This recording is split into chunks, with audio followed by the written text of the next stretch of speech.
Once again, I would like to welcome all of you on my YouTube channel. Today I am going to discuss mensuration, जिसको हिंदी में बोलते हैं क्षेत्रमिति। और mensuration competitive exams के लिए बहुत ही इंपॉर्टेंट है, जैसे हो गया एनटीपीसी, ग्रुप डी और रेलवे और एसएससी और अदर कॉम्पिटिटिव एग्जाम्स में इससे क्वेश्चन जरूर पूछा जाता है।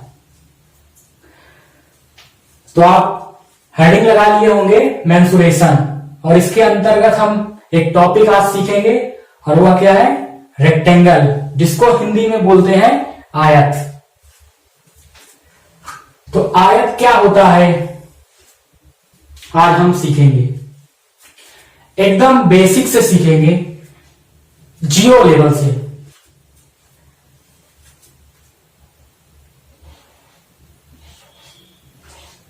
तो लिखिए रेक्टेंगल, जिसको हिंदी में कहते हैं आयत।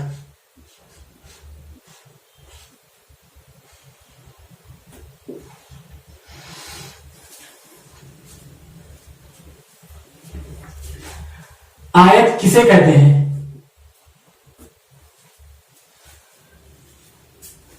कमेंट बॉक्स में हमको बताइए, कोई बताए आयत किसे कहते हैं। तो लिखिए, तो आयत किसे कहते हैं?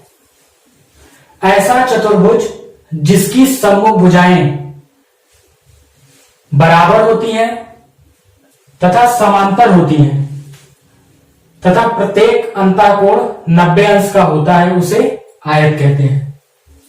ऐसा चतुर्भुज जिसकी सम्मुख भुजाएं आपस में बराबर होती हैं और समांतर होती हैं तथा प्रत्येक अंतःकोण का मान 90 अंश होता है, उसे रेक्टेंगल बोलते हैं, हिंदी में आयत बोलते हैं।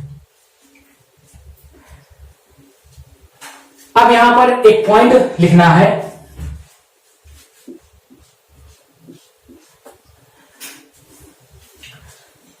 यहां पर एक पॉइंट हम लिखे हैं, आयत के दो विकर्ण होते हैं जिनकी लंबाई आपस में बराबर होती है,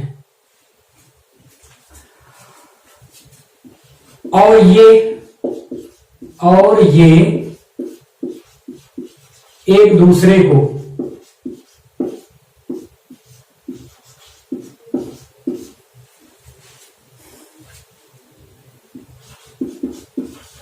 समद्विभाजित करते हैं।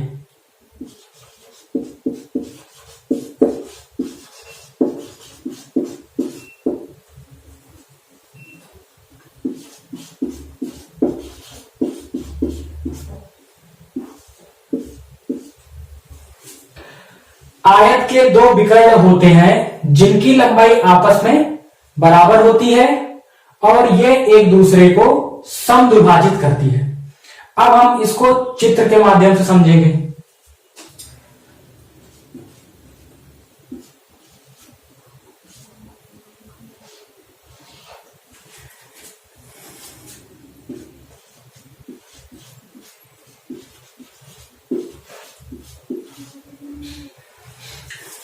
हमने क्या किया, एक रेक्टेंगल बना दिया ए बी सी डी। हमने एक आयत बनाया ए बी सी डी। हमने क्या बताया कि सम्मुख भुजाएं क्या होती हैं, आपस में बराबर होती हैं, मतलब ए बी बराबर सी डी। सामने की भुजा, ए बी के सामने की भुजा क्या है, सी डी, ये ए बी बराबर सी डी। और बीसी, बीसी के सामने की भुजा क्या है, डी ए, तो बीसी बराबर किसके होगा, डी ए। अब यहां पर देखिए, ए बी समांतर होगा किसके, सीडी के, और बीसी समांतर होगा डीए के। और प्रत्येक अंतःकोण क्या होता है, आयत का जो प्रत्येक अंतःकोण होता है वह 90 अंश होता है। मतलब ये एंगल 90 डिग्री, ये भी एंगल 90 डिग्री और ये भी एंगल 90 डिग्री और ये भी एंगल 90 डिग्री। मतलब एंगल ए बराबर एंगल बी बराबर एंगल सी बराबर एंगल डी कितना होगा? 90 डिग्री के बराबर होगा। तो आयत के जो बेसिक चीजें हैं वो आपको पता होना चाहिए।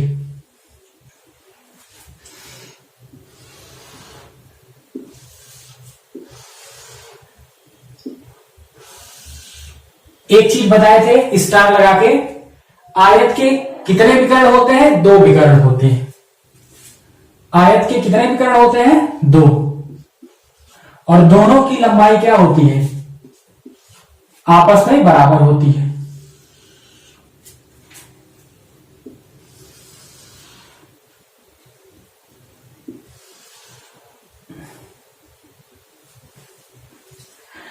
आयत के विकर्ण यहां पर कौन है? विकर्ण AC बराबर होगा किसके?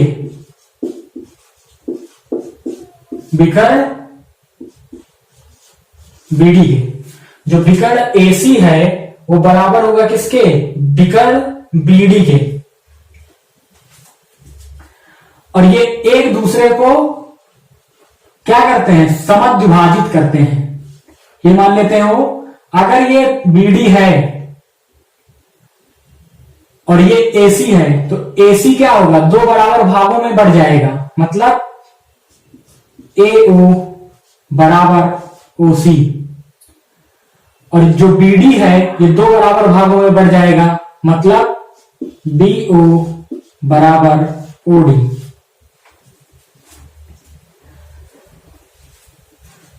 और आयत में जो सबसे बड़ी भुजा होगी, सबसे बड़ी भुजा होगी, इसको हम क्या बोलेंगे? लंबाई। और जो छोटी भुजा होगी उसको क्या बोलेंगे हम? चौड़ाई, जिसको B से रिप्रेजेंट करेंगे। सबसे बड़ी लंबाई को हम L से रिप्रेजेंट करेंगे और छोटी लंबाई को B से रिप्रेजेंट करेंगे। L मतलब लेंथ, B मतलब ब्रीथ। अब हम सीखते हैं आयत के सूत्र क्या होते हैं।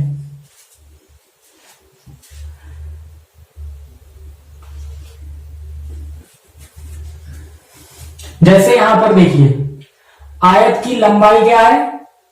L, चौड़ाई क्या है? B।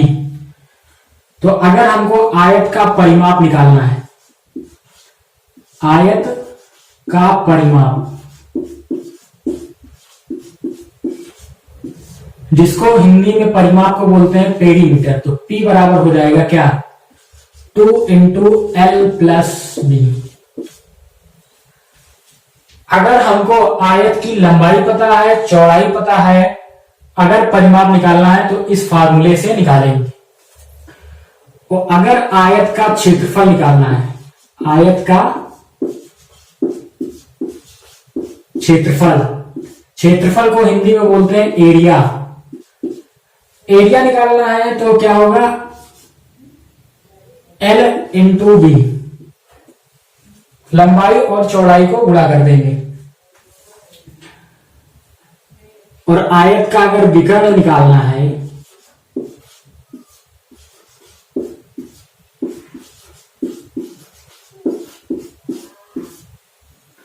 विकर्ण को इंग्लिश में बोलते हैं डायगोनल, जिसको रिप्रेजेंट करेंगे D से। तो D बराबर हो जाएगा under root L square plus B square. ये कैसे आया आपको हम बता रहे हैं। ये एंगल ABC कितना होगा? 90 डिग्री। और त्रिभुज ABC कैसा त्रिभुज है? समकोण त्रिभुज। और समकोण त्रिभुज में पाइथागोरस प्रमेय लगा देंगे तो हमको डायगोनल पता हो जाएगा। पाइथागोरस प्रमेय मैं पढ़ा चुका हूं।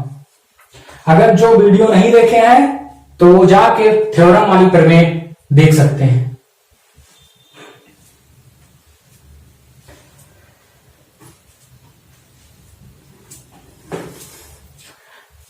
अब हमको पता है आयत का परिमाप क्या होगा, P बराबर 2 इंटू एल प्लस बी। आयत का क्षेत्रफल क्या होगा, L इंटू बी। आयत का विकर्ण क्या होगा, under root L square plus B square. अब हमको आयत के परिमाप और क्षेत्रफल और विकर्ण में क्या संबंध होता है, उसका फार्मूला क्या होता है, यह आप बताएंगे। तो यहां लिखिए परिमाप आयत के परिमाप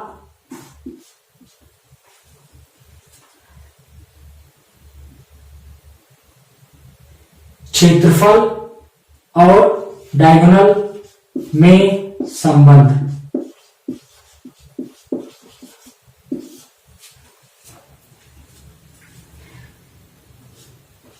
तो पी स्क्वायर बराबर होता है 4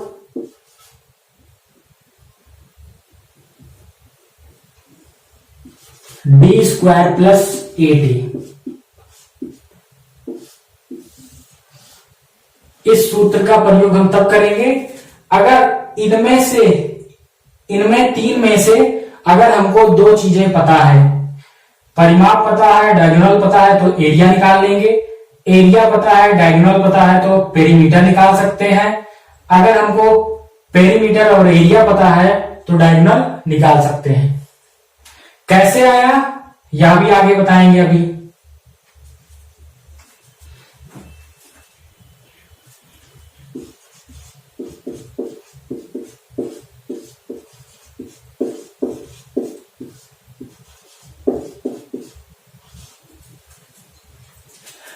पी स्क्वायर बराबर 4d स्क्वायर प्लस 8a कैसे होता है, मतलब आयत के परिमाप, एरिया और डायगोनल में जो संबंध होता है वो कैसे होता है यह जानेंगे। तो हमको पता है जो हमारा पेरीमीटर होता है P बराबर 2 इंटू एल प्लस बी होता है। अगर हम दोनों पक्षों में स्क्वायर कर दें, दोनों पक्षों में स्क्वायर करेंगे तो क्या बनेगा, पी स्क्वायर बराबर 2 का स्क्वायर करेंगे 4 और इधर स्क्वायर करेंगे एल प्लस बी का होल स्क्वायर। अब यहां पर फार्मूला लगा देंगे 4 इंटू एल प्लस बी का स्क्वायर क्या होगा, ए स्क्वायर मतलब एल स्क्वायर, बी स्क्वायर मतलब B square plus 2ab, 2 into L into B. P square बराबर 4। अब यहां देखिए L square plus B square को हम क्या लिख सकते हैं, डी बराबर मेरा क्या होता है, डायगोनल बराबर आयत का डायगोनल क्या होगा, विकर्ण under root L square plus B square. अगर इसका वर्ग करेंगे, दोनों पक्षों का वर्ग करेंगे तो डी स्क्वायर बराबर क्या आएगा, L square plus B square, मतलब अंडर रूट हट जाएगा अगर स्क्वायर करेंगे।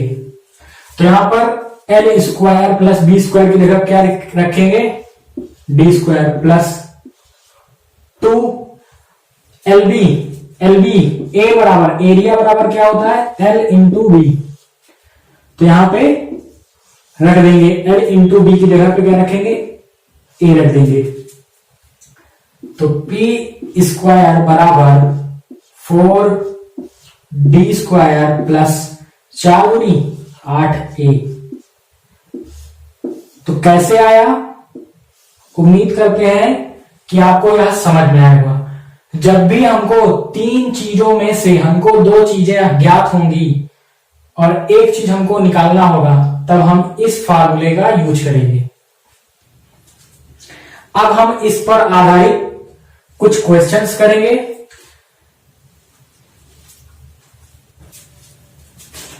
क्वेश्चन नंबर 1 लिखिए, एक आयत की लंबाई 18 सेंटीमीटर और चौड़ाई 12 सेंटीमीटर है, तो आयत का परिमाप और क्षेत्रफल क्या होगा फिर से देखिए, एक आयत की लंबाई 18 सेंटीमीटर और चौड़ाई 12 सेंटीमीटर है, तो आयत का परिमाप और क्षेत्रफल क्या होगा। मतलब लंबाई हमको दे रखा है 18 सेंटीमीटर, चौड़ाई दे रखा है क्या 12 सेंटीमीटर। हमको पता करना है पेरीमीटर, परिमाप और क्षेत्रफल मतलब एरिया।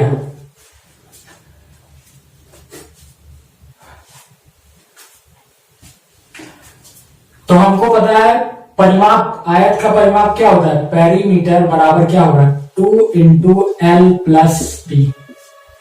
अब यहां पे रख दो 2 इंटू एल का मान क्या है 18 प्लस 12। अब इसको जब जोड़ेंगे तो कितना आएगा 30, और 30 को 2 में मल्टीप्लाई करेंगे 60, तो 60 सेंटीमीटर। अब हमको एरिया निकालना है, तो ए बराबर क्या होगा एल इंटू बी। एल की वैल्यू क्या है 18 और बी की वैल्यू क्या है 12।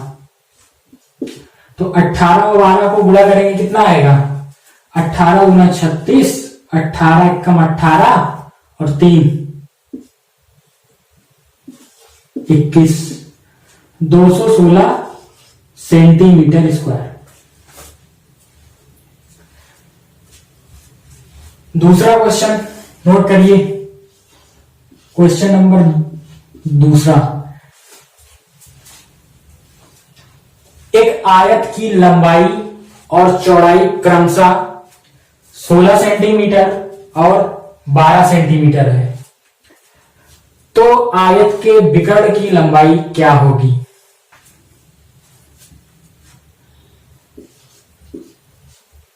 आयत की लंबाई 16 सेंटीमीटर और चौड़ाई 12 सेंटीमीटर। तो हमको पता करना है डायगोनल विकर्ण की लंबाई क्या होगी। तो डी बराबर हमारा क्या होता है under root L square plus B square. L square, L की वैल्यू क्या है 16 का स्क्वायर, बी की वैल्यू क्या है 12 का स्क्वायर। 16 का स्क्वायर करेंगे कितना आएगा 256, 12 का स्क्वायर करेंगे 144। दोनों को ऐड करिए कितना आएगा 400। और 400 किस संख्या का वर्गमूल है, स्क्वायर रूट है 20 का, तो 20 सेंटीमीटर।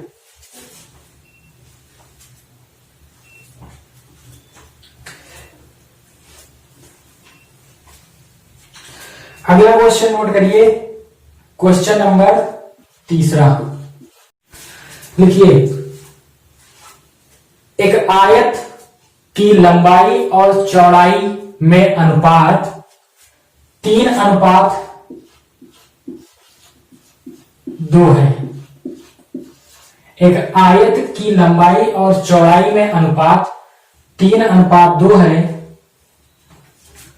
तथा आयत का परिमाप 80 सेंटीमीटर है।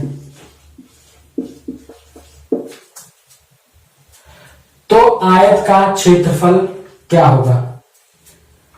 तो आयत का क्षेत्रफल क्या होगा। हमको आयत की और चौड़ाई में अनुपात पता है,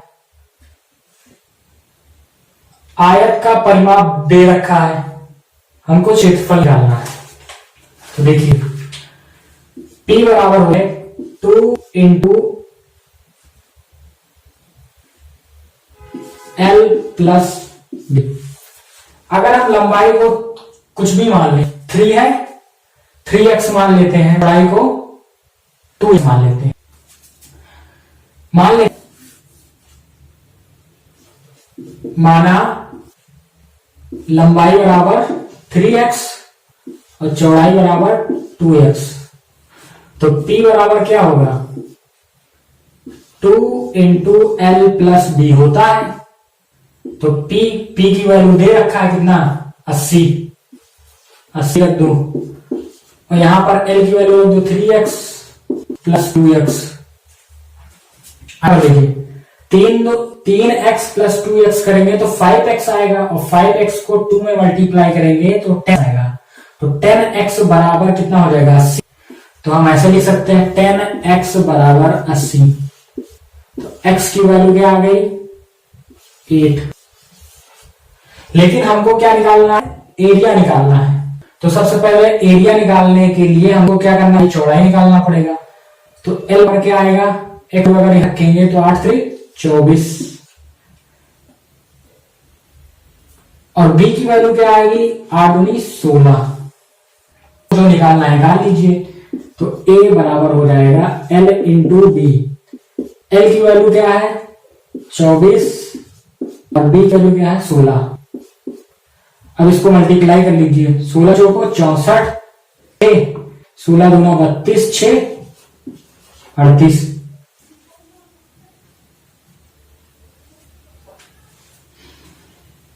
सेंटीमीटर स्क्वायर। तो उम्मीद करते हैं कि यह क्वेश्चन आपको, ये तीनों क्वेश्चन समझ में आया होगा। जिन लोगों का बेसिक नहीं सही है वो वीडियो को फिर से देखें।